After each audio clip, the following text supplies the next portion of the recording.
General Zahirul इस्लाम नवाज शरीफ के खिलाफ बगावत करना चाहते थे, लेकिन राहील शरीफ ने मंसूबा नाकाम बना दिया। साबिक आर्मी चीफ के भाई ने तहलका खेज दावा कर दिया।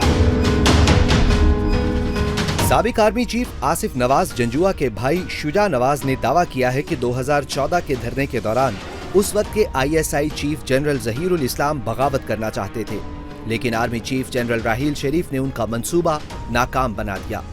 निजी टीवी प्रोग्राम में गुफ्तगू करते हुए शुजा नवाज ने कहा कि 2014 में धरने के दौरान जनरल जहीरुल इस्लाम बहुत ज्यादा मुतहर्रिक थे और नवाज शरीफ के खिलाफ बगावत करना चाहते थे।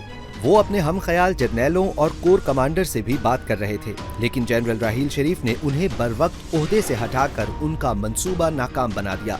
शुजा नवाज ने बताया कि उन्होंने अपनी नई किताब द बैटल फॉर पाकिस्तान में साबिक अमरीकी सफीर रिचर्ड ऑल्सन का इंटरव्यू शामिल किया है। अमरीकी सफीर ने बताया कि उस वक्त अमरीकी सिफारत खाना जनरल जहीर पर नजर रखे हुए था। हमें इत्तला मौसूल हुई कि जहीरुल इस्लाम सितंबर 2014 में बगावत के लिए सरगर्म थे।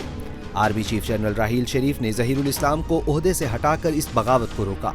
जहीरुल इस्लाम बगावत के लिए कोर कमांडरों और हम ख्याल फौजी अफसरों से बात कर रहा था। वो बगावत करने के लिए तैयार था। अगर राहील शरीफ आमादा हो जाते तो बगावत हो जाती, मगर राहील शरीफ आमादा नहीं थे, लिहाजा ऐसा नहीं हुआ।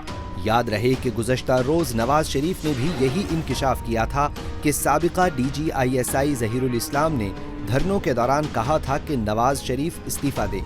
आधी रात को पैगाम मिला, इस्तीफा ना दिया तो मार्शल लॉ भी लग सकता है।